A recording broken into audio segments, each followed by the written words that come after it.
Bonjour à tous, bienvenue dans cette vidéo, une vidéo un peu spéciale, puisque ça va bientôt faire 8 ans que le MH370 a disparu.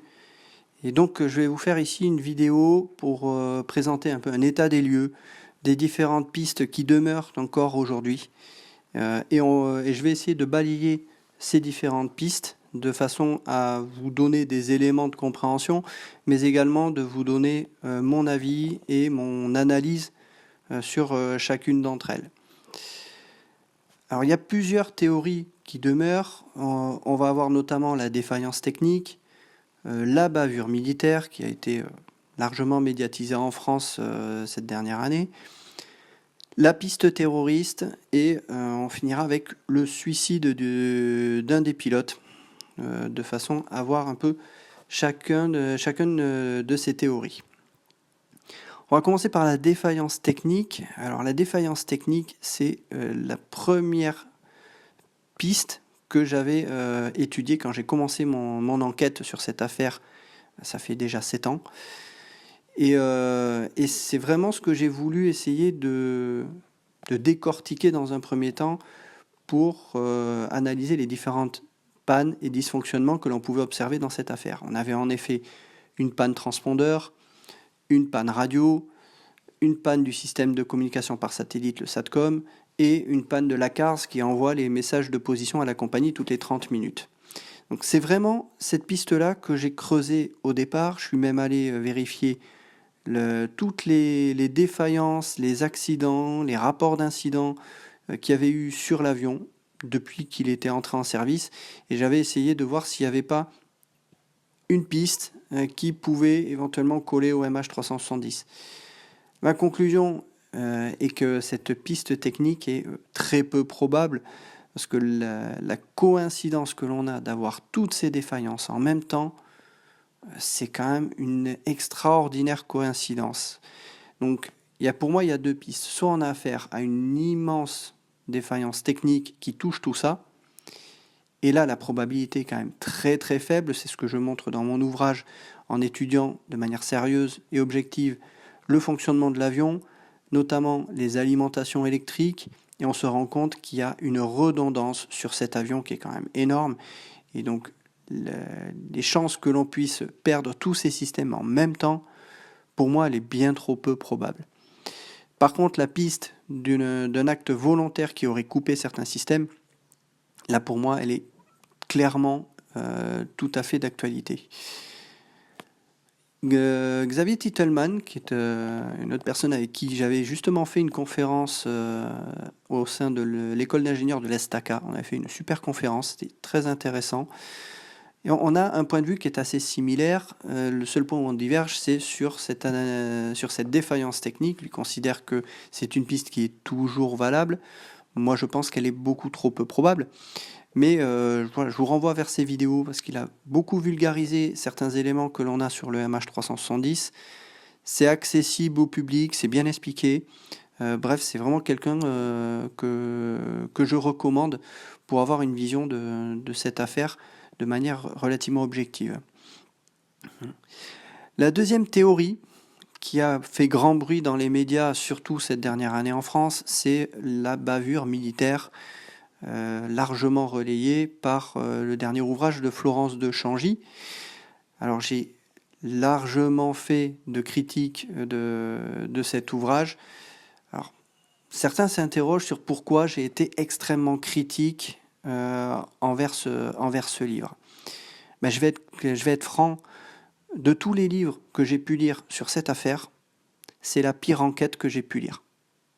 Alors je suis dur quand je dis ça, mais c'est vraiment ce que je pense. C'est vraiment la pire enquête que j'ai pu lire. Pourquoi ? Parce qu'il y a énormément, énormément d'incohérences, d'erreurs techniques, d'interprétations erronées, et ça dénote un manque de connaissances aéronautiques et militaires qui est flagrant.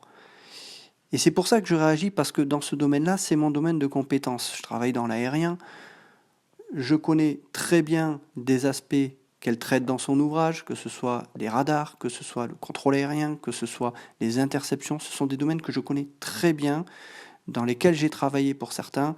dans lesquels je travaille toujours pour d'autres. Et donc j'estime que j'ai à apporter mon point de vue d'expertise dans ces domaines-là. Et c'est justement mon rôle de pointer les erreurs qui ont pu être faites dans ce livre, et elles sont nombreuses. Je vais en prendre quelques-unes pour vous dire pourquoi cette théorie, elle ne tient pas. Et pourquoi cette enquête, elle est vraiment, c'est vraiment une enquête qui est bâclée, que je considère bâclée. Tout d'abord, le chargement de l'avion. Il y a toujours eu un doute sur ce chargement, et Florence de Changy a largement relayé ses doutes concernant le chargement de l'avion. On a déjà eu le cas des mangoustans qui étaient embarqués dans l'avion. Florence de Changy a toujours dit que les mangoustans, ce n'était pas la saison en Malaisie, sauf qu'il s'avère que cette affirmation est fausse. Elle est fausse pour plusieurs raisons. Déjà parce que la Malaisie transporte dans ses avions du mangoustan vers la Chine dans des vols avant le MH370 et même après. Il ne faut pas considérer que parce que ce n'est pas la principale saison des mangoustans, qu'il n'y en a pas du tout, bien au contraire, au sud de la Malaisie, et c'est de là que venaient les mangoustans qui ont été embarqués dans le MH370, on a des rapports là-dessus, on sait exactement de quel producteur venaient ces mangoustans, il y a des enquêtes qui ont été faites, donc tout ça ce fil a été remonté, et il y a clairement des mangoustans qui sont récoltés à cette période de l'année en Malaisie, donc il faut déjà tordre le cou à cette fausse rumeur. Autre chose, le chargement Motorola, qui est très nettement pointé du doigt par Florence de Changy comme suspect, pour plusieurs raisons. Déjà parce que c'est un chargement qui n'a pas été scanné à son arrivée à l'aéroport, et donc pour la journaliste, c'est quelque chose de suspect. Sauf qu'en fait, c'est tout à fait normal. Et ça, je vais vous expliquer pourquoi. Quand on regarde dans le rapport factuel qui a été publié 1 an après la disparition de l'avion, on a justement des informations sur ce chargement, et il est clairement écrit que ce chargement a été inspecté par du personnel de la MAS, c'est-à-dire le personnel de la sûreté de Malaysian Airlines, avant la sortie de l'usine de Motorola. Ce qu'il faut savoir dans ce genre de cas, quand ce sont des expéditeurs qui sont connus, vous pouvez avoir des inspections de sûreté du chargement qui peuvent être faites avant même l'arrivée à l'aéroport, avant la sortie de l'usine. Une fois que ça s'est fait, ce chargement, il est scellé. Et il est envoyé ensuite à l'aéroport. Lorsqu'il arrive à l'aéroport, ce chargement est vérifié par du personnel de la sûreté, mais il n'est pas forcément inspecté, ni même scanné. Pourquoi ? Parce que le personnel va seulement vérifier la fiche des scellés, va vérifier si les scellés sont en place. Si on a un scellé qui a été enlevé ou qui est abîmé, à ce moment-là, il y a un risque de compromission du chargement, et potentiellement quelqu'un, entre le moment où le chargement a été scellé et le moment où il est arrivé à l'aéroport, peut-être que quelqu'un a rajouté quelque chose dans ce chargement, et donc forcément ça va déclencher une inspection supplémentaire et ou un scan de ce chargement. Or, si les scellés sont parfaitement en place, le personnel de sûreté de l'aéroport n'a aucune raison d'effectuer une inspection supplémentaire, ni même de passer ce chargement au scanner. Cette pratique, elle est tout à fait légale, et elle est pratiquée tous les jours dans tous les aéroports du monde, notamment pour ce qu'on appelle le catering, c'est-à-dire les plateaux repas qui sont embarqués dans les avions. Si je vous prends l'exemple à Roissy-Charles de Gaulle, c'est exactement ce qui se passe. Le chargement est inspecté à la sortie de l'usine, il est envoyé ensuite à l'aéroport, il n'est pas revérifié derrière s'il n'y a pas de problème de scellé. Donc, moi je veux bien que l'on mette des doutes sur ce chargement par rapport à ça, mais il faut quand même vérifier les informations, il faut aller se renseigner. Alors, elle utilise une personne qui aurait travaillé dans le fret qui confirme que ce n'est pas du tout normal qu'on ne scanne pas ce chargement. Mais est-ce qu'elle a vraiment dit à cette personne que ce chargement avait été inspecté à la sortie de l'usine de Motorola ? Je ne suis pas persuadé. Donc il faut vraiment se méfier parfois des arguments qui sont avancés. Il faut aller creuser davantage ce qui est dit. Autre chose qui est suspect par rapport à ce chargement pour Florence de Changy, c'est le fait que ce chargement était escorté par du personnel armé jusqu'à l'aéroport. Ce n'est pas du tout anormal. Certains chargements, et notamment un chargement comme on avait là de batterie, mais surtout de talkie-walkie, peut être parfaitement escorté pour éviter des vols. surtout dans certains pays où on ne veut pas que des équipements de radiocommunication, comme des talkie-walkie, finissent entre les mains de groupes terroristes qu'il peut y avoir dans des pays de la région. Donc ça aussi, c'est tout à fait normal. Autre chose, le fait que le chargement était chargé en dernier dans l'avion. Pour la journaliste, c'est suspect parce que comme ça, il fallait le décharger immédiatement en premier de l'avion. Ben non, quand on regarde le chargement, on a affaire à un chargement de batterie au lithium. Or, quel est le problème des batteries au lithium dans un avion? C'est le risque d'incendie. En cas d'incendie dans la soute cargo, l'équipage va chercher à se poser le plus vite possible. Une fois posé, les pompiers vont devoir intervenir pour circonscrire l'incendie dans la soute cargo. Et comme ce chargement est le plus susceptible de prendre feu et représente le plus de risques, c'est justement pour cette raison qu'il est placé en dernier de façon à être accessible par les pompiers s'il faut attaquer directement le foyer de l'incendie. Si vous aviez ce chargement qui était placé au fond de la soute cargo, il faudrait que les pompiers puissent se déplacer à l'intérieur de la soute cargo, au milieu des fumées, pour aller attaquer le foyer de l'incendie. C'est pas ce qu'il y a de plus simple. Par contre, si vous avez le chargement qui est directement accessible quand vous ouvrez la soute cargo, ça sera beaucoup plus facile d'intervenir sur cet incendie.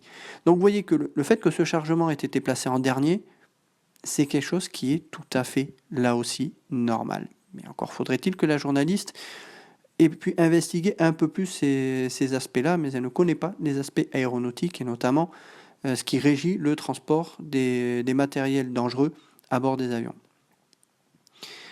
On a également des témoignages qui sont plus que douteux, qui sont invérifiés, qui sont même, je dirais, non vérifiables. Je vous prends l'exemple de la plateforme pétrolière. On a donc cette personne qui aurait vu un avion en feu à l'ouest d'une plateforme pétrolière en mer de Chine. Cette personne aurait envoyé un mail, puis aurait été débarquée de cette plateforme pétrolière, et on ne trouve plus de traces de cette personne. Alors, Florence de Changy a essayé d'entrer en contact avec cette personne. Elle connaissait visiblement un journaliste qui savait pertinemment où habitait cette personne. Donc on sait où le trouver, mais bizarrement, cette personne est assignée à domicile et on ne peut pas la joindre. C'est quand même assez étonnant. C'est-à-dire qu'on a une personne qu'on n'arrive absolument pas à joindre pour pouvoir confirmer cette information. Donc ça, pour la journaliste, elle considère ça comme étant un complot, qu'on veuille faire taire cette personne. Moi, la question que je me pose, c'est que est-ce que tous ces éléments-là ne sont pas, je vais dire, du flan? C'est tout à fait possible. Voilà. Autre témoignage qu'elle rapporte, c'est celui de Christian Courcelles. Et là-dessus, je vous renvoie vers une vidéo que j'ai dédiée à ce témoignage pour avoir pu discuter un peu récemment avec cette personne. On a affaire à une personne qui est à fond dans la mouvance complotiste, il faut le dire. Le 11 septembre, c'est les Américains. Certains débris qui ont été retrouvés, c'est le MH370, et j'ai pu discuter avec lui d'un débris en particulier. Or, ce débris, il a été clairement identifié comme étant une pièce d'une fusée japonaise. Mais là-dessus, il me soutient absolument que c'est une pièce du MH370, alors que je lui ai apporté plein de preuves pour lui expliquer que ça n'est pas le cas. Il ne veut pas entendre raison. Donc cette personne, elle dit avoir vu à la télévision vietnamienne, moins de 24 heures après la disparition de l'avion, des images du MH370 qui aurait améri sur les côtes vietnamiennes et qu'on aurait récupéré les boîtes noires dans un filet de pêche. Alors, ce qui est quand même assez étonnant, c'est que la description qu'il donne de l'avion sur la côte après l'amérissage, c'est un avion qui est relativement intact, à demi émergé dans l'eau, et bizarrement, il aurait fallu besoin d'un filet de pêche pour récupérer la boîte noire. Si l'avion est quasiment intact, pourquoi déjà récupérer ça avec un filet de pêche? Moi, ça m'interpelle, il y a déjà une incohérence. Mais surtout, et ce que je lui ai mis sous le nez, c'est que moins d'1 an avant la disparition du MH370, il y a eu un accident en Indonésie d'un Boeing 737 de la compagnie Lion Air. Lui me soutient que ce n'est pas cet avion, sauf que quand on regarde les images de cet avion, c'est quand même étrangement ressemblant au témoignage qu'il dit. Non seulement de l'avion à moitié immergé, lui soutient que la dérive est vraiment la dérive de la Malaysian Airlines, mais quand on compare les deux dérives, ok, il n'y a pas de bleu, mais je pense que le doute peut être permis. Ensuite, il fait un témoignage d'une boîte noire qui était dans un bac rempli d'eau. Ça interpelle Florence de Changy forcément parce que c'est la façon dont on récupère une boîte noire quand on la sort du milieu marin pour éviter que le sel ne vienne corroder la boîte noire et qu'on puisse perdre les données. Donc oui, c'est tout à fait cohérent avec ça.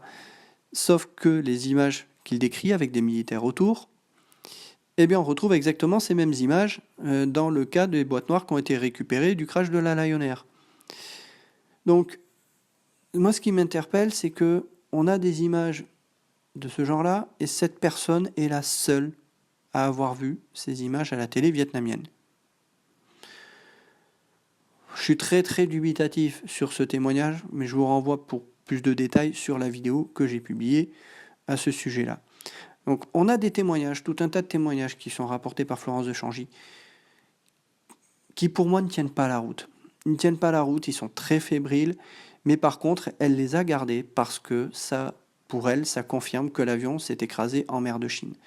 Donc il y a vraiment une sélection de la part de la journaliste des éléments de cette enquête qui ne vont que dans ce sens, mais absolument pas dans l'autre. Donc c'est absolument pas ce que j'appelle une enquête objective. Là où j'enfonce le clou, et là on touche vraiment à mon domaine de compétence, c'est dès l'instant où on parle de messages de détresse, et elle dit qu'un avion a capté un message de détresse du MH370 disant que l'avion était en train de se désintégrer.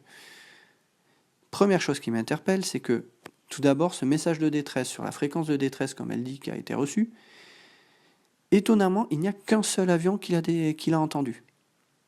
Sauf que cette fréquence de détresse, elle est veillée par tous les centres de contrôle et tous les avions de ligne en vol. Et on n'a qu'un seul avion qui a entendu ça. Et l'équipage qui a entendu ça, bizarrement, on n'arrive pas à avoir de nouvelles de qui est cet équipage. Je me pose vraiment des questions sur ce message de détresse. Voilà. Ensuite, la théorie des avions radars AWACS qui auraient pris en sandwich, comme elle dit, l'avion pour l'intercepter.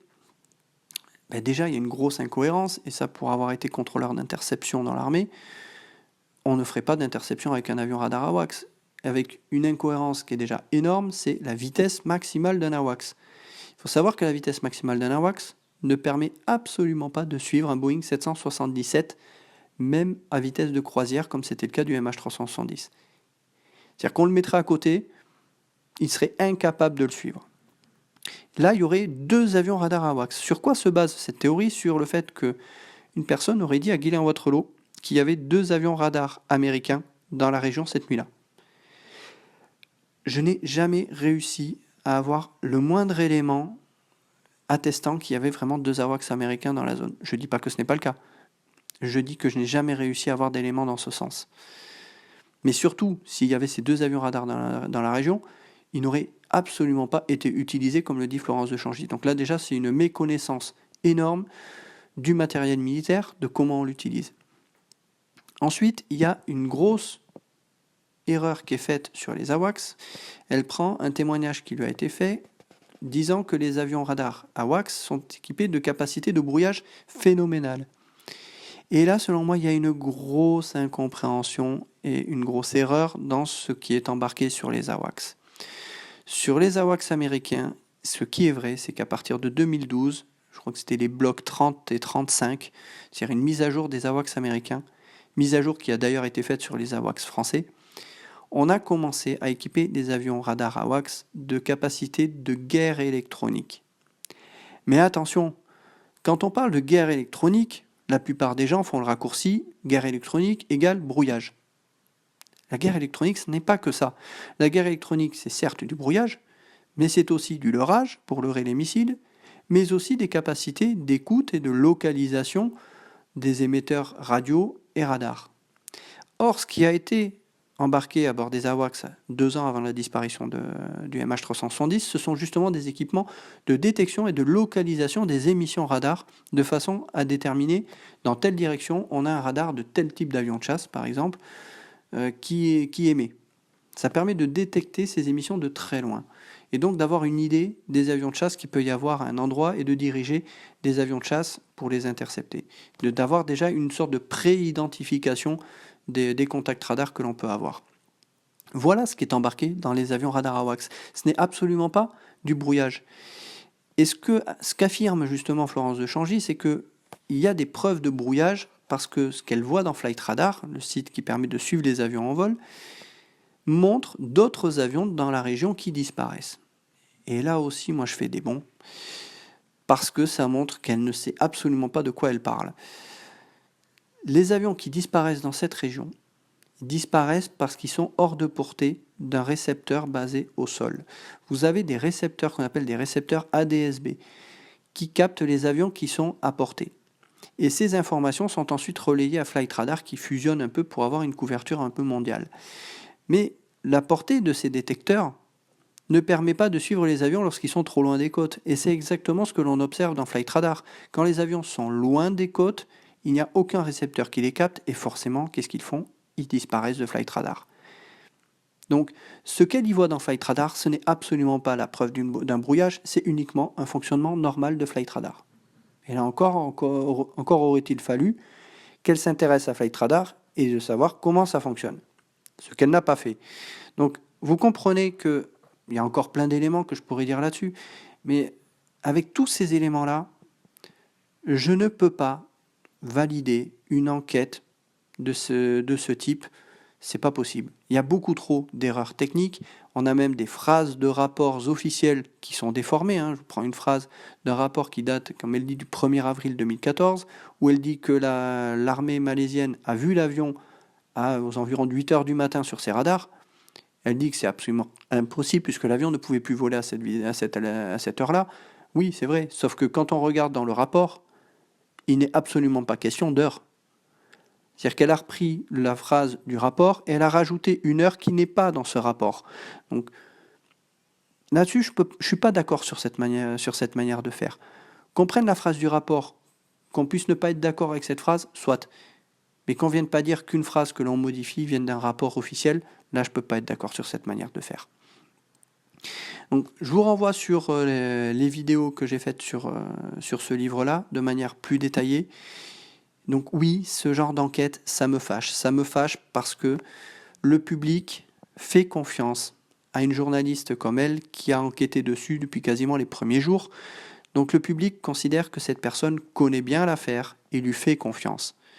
Et quand je vois de telles erreurs techniques et une telle enquête bâclée avec autant de méconnaissances et d'interprétations erronées, des erreurs techniques énormes, comme je viens de vous dire, et il y en a d'autres, j'ai pas tout dit ici, ça me fâche. Donc oui, je passe du temps et de l'énergie à démonter cette théorie, pas pour le plaisir de démonter cette théorie, c'est pour ouvrir les yeux aux gens en disant « Attention, regardez, la réalité, c'est ça. Dans ce qui est dit, il y a des choses qui sont fausses. Le fait également qu'elles disent que l'avion n'a pas disparu des radars malaisiens et vietnamiens au même moment, il n'y a rien de suspect là-dedans. Ce qu'elle dit, c'est que l'avion a disparu des radars vietnamiens 30-40 secondes après le moment où il a disparu des radars malaisiens. Et donc elle suggère que comme il y a un délai qui est trop important entre ces deux disparitions sur les radars, forcément les autorités malaisiennes mentent. Et bien là, c'est très mal connaître la façon dont fonctionnent les radars de contrôle aérien, et notamment ce qu'on appelle le traitement radar. Un traitement radar, vous allez avoir une piste qui va être créée, et à chaque fois que le radar va passer dessus, ça dépend des temps de rotation des radars, ça peut être 5 secondes, 10 secondes, vous allez avoir la position qui est mise à jour. Mais le problème, c'est que si vous ne captez plus le transpondeur, le radar, il va passer 2, 3, voire même 4 fois dessus, avant de dire, ok, ça fait 3 tours d'antenne ou 4 tours d'antenne que je n'ai plus rien, maintenant je fais disparaître l'avion des radars. C'est-à-dire qu'en fait, la piste radar, elle va continuer à être entretenue par le système de traitement radar, et donc l'avion va continuer à être affiché sur les écrans des contrôleurs aériens pendant plusieurs secondes, et même tout à fait possible, pendant plusieurs dizaines de secondes, avant que l'avion ne disparaisse, alors que le transpondeur a déjà été coupé. Ça, je l'observe tous les jours dans mon boulot, où je vois que le radar a toujours un peu de retard, et que parfois vous avez une piste qui continue à être entretenue alors qu'en fait on n'a plus d'informations depuis déjà plusieurs secondes. Mais ce temps de disparition, il est très variable suivant les systèmes et suivant le nombre de radars que vous avez dans la zone. Si vous avez un radar qui balaye la zone toutes les 10 secondes, s'il faut 4 tours d'antenne pour supprimer la piste des écrans radars, vous êtes rapidement à 40 secondes. Donc ça veut dire que la piste va être entretenue encore 40 secondes avant de disparaître. Si vous avez plusieurs radars qui balayent la zone et que vous avez un radar qui passe à chaque fois toutes les 3 secondes, que la position est scannée toutes les 3 secondes, ben si vous faites 4 tours d'antenne, 4 x 3, ça fait 12 secondes.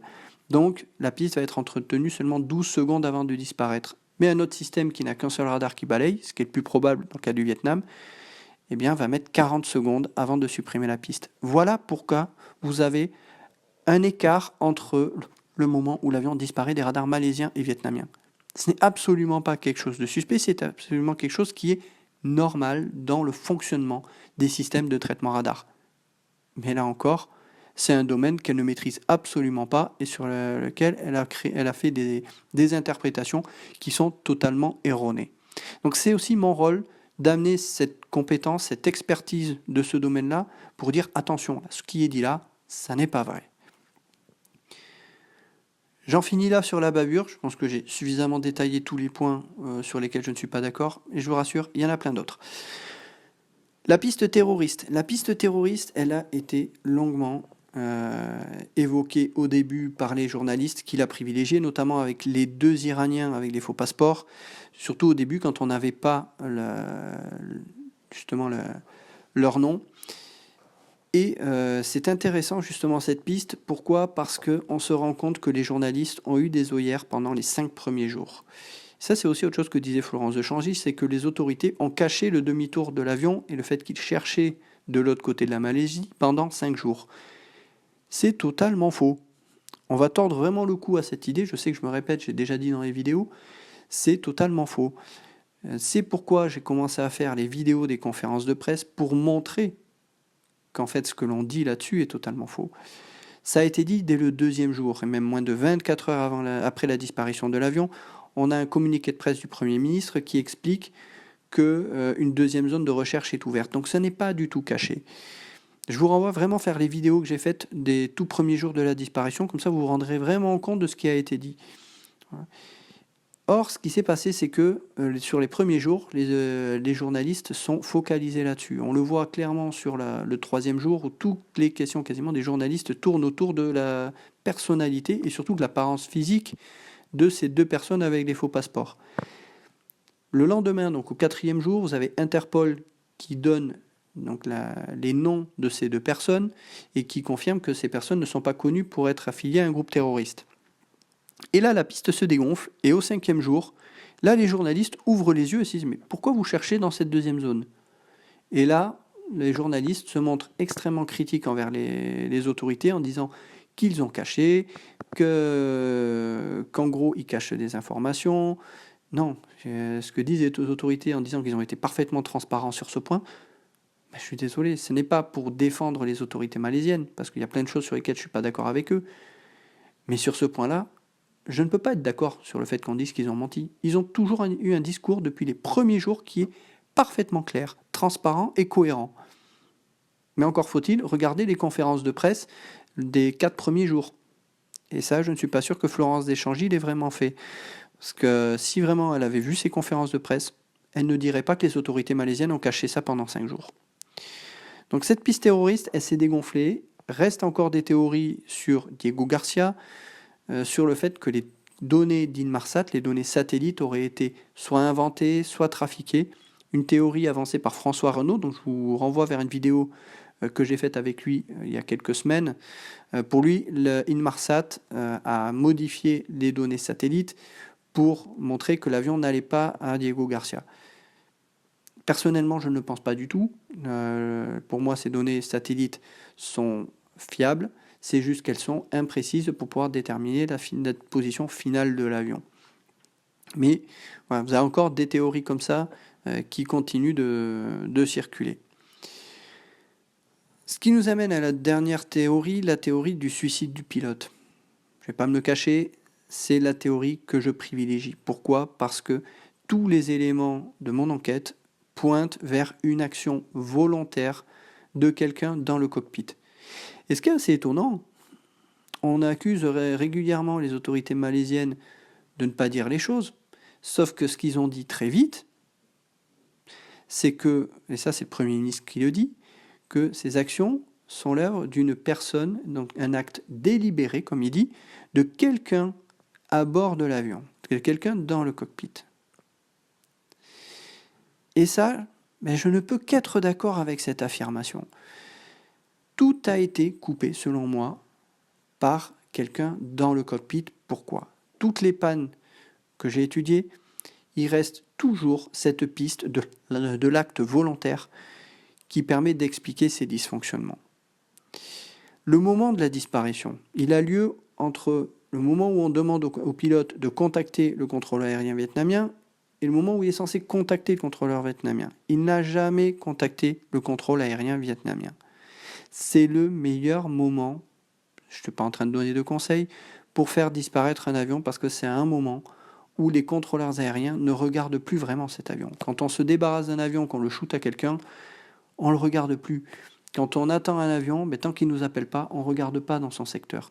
Donc c'est un avion, dans ce laps de temps, où aucun contrôleur aérien ne le surveille.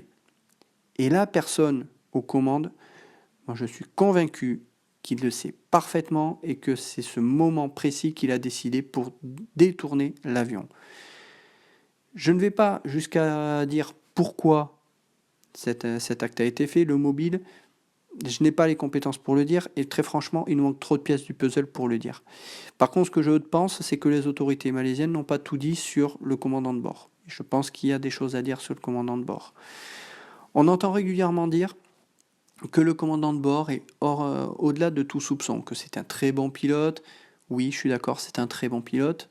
C'est quelqu'un qui avait énormément d'expérience du Boeing 777, ça faisait plus de 10 ans, si je me trompe, qu'il volait sur 777. C'était un passionné de simulateurs de vol, il avait d'ailleurs un simulateur chez lui. Donc oui, on a quelqu'un qui connaissait très bien l'avion. Et justement, on a quelqu'un qui avait toutes les compétences requises pour pouvoir faire un détournement parfait. Et c'est ce que l'on observe, selon moi, dans cette affaire. Donc, pour moi, la piste la plus probable, c'est un acte du commandant de bord. Maintenant, pour savoir pourquoi, là, malheureusement, je ne peux pas répondre aux questions. J'en arrive seulement à cette conclusion-là par rapport à l'analyse technique du fonctionnement de l'avion, etc. C'est la piste à laquelle j'en arrive. Il y a également, plus récemment, Richard Godfrey qui a soumis une thèse avec une trajectoire dans l'océan Indien. Et sa thèse, c'est forcément aussi un détournement d'un des pilotes. Je ne suis pas forcément d'accord avec beaucoup d'éléments qu'il avance. Moi, je ne considère pas que les ondes radio HF qu'il utilise permettraient de détecter le MH370 dans l'océan Indien. Pour moi, c'est cette détection, ce que l'on assimile à la détection, ce sont des variations des hautes fréquences, et que ces variations seraient l'avion qui passe dans ce faisceau des ondes radio. Sauf que je suis très très dubitatif. Comment arriver à déterminer que cette variation est due vraiment à un avion déjà, et au MH370 encore plus difficile, parce qu'on peut avoir des perturbations de la ionosphère qui peuvent très facilement faire ce genre de variation dans le signal. Donc je suis très très très dubitatif là-dessus. J'ai fait d'ailleurs une vidéo sur ma chaîne pour expliquer plus en détail pourquoi je considère que ce qu'on appelle le WSPR, cette méthode des ondes radio HF, ne permet pas, selon moi, de détecter ou de tirer la moindre trajectoire du MH370 dans l'océan Indien.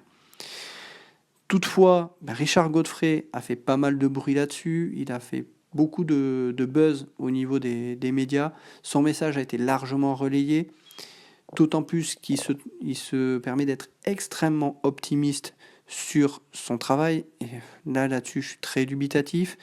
Néanmoins, il a réussi à faire suffisamment de buzz pour que l'ATSB, l'équivalent du BEA australien, fasse une déclaration il y a quelques jours sur le fait qu'il prenait en compte les données de Richard Godfrey et qu'il les analysait. Il devrait justement communiquer là-dessus dans les prochains jours ou prochaines semaines. Sauf que la zone qui a été définie par Richard Godfrey, c'est une zone qui a déjà été explorée par les campagnes d'exploration sous-marine qui ont déjà été menées. Ce qu'il dit, c'est qu'on a peut-être raté l'avion à certains endroits. Donc là, la TSB est en train de revoir les données dans la zone qu'a définie Richard Godfrey pour voir si ça se justifie ou pas. Personnellement, je pense que ça ne justifiera pas une ouverture d'une nouvelle campagne de recherche. Mais pourquoi pas? Voilà. Pas mal de gens espèrent qu'on relance les recherches. Moi, je serais le premier content si les recherches commençaient. Néanmoins, je pense qu'il faut chercher un peu plus au sud de la zone déjà explorée et que définit Richard Godfrey.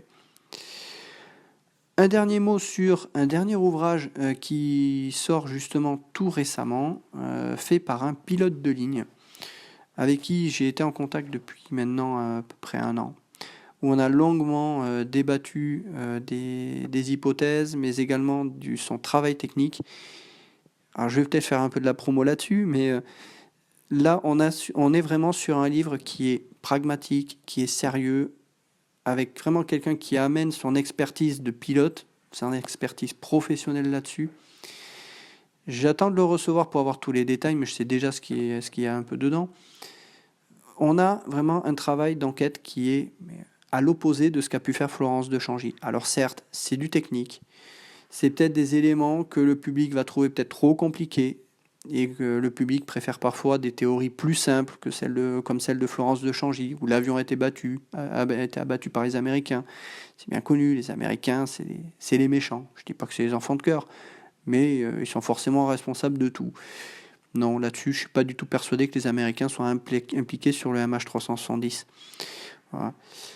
Donc, je vous conseille cet ouvrage qui est sorti tout récemment. Voilà, c'est vraiment un travail sérieux et qui rejoint énormément tout ce que je dis sur cette affaire. C'est vraiment de toutes les personnes avec qui j'ai pu travailler ou j'ai pu discuter dans cette affaire, cette personne est certainement celle avec laquelle je suis le plus d'accord sur tous les éléments qu'il avance. Voilà. Donc c'est vraiment une lecture que je recommande. Voilà pour cette vidéo, j'espère avoir fait un petit peu le tour. C'est très difficile de parler de tout dans cette affaire parce qu'on dit tellement de choses, il y a tellement d'éléments.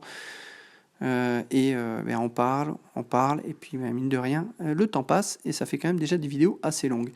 Donc n'hésitez pas à vous référer aux vidéos que j'ai déjà faites sur pas mal de sujets, que ce soit sur l'ouvrage de Florence de Changy, que ce soit sur les conférences de presse pour vraiment vous rendre compte de ce qui a vraiment été dit et ne pas croire aveuglément ce que disent certains journalistes.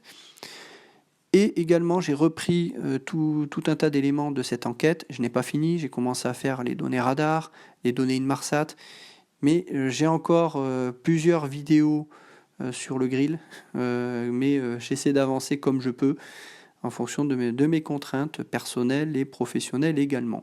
Voilà, je n'ai pas d'autres personnes qui m'aident à faire les vidéos. Donc tout ça, c'est vraiment un travail personnel que je fais tout seul. Donc forcément, ça me prend un peu de temps, mais vous aurez d'autres vidéos du MH370 à l'avenir, et notamment des conférences de presse. Je n'ai pas fini.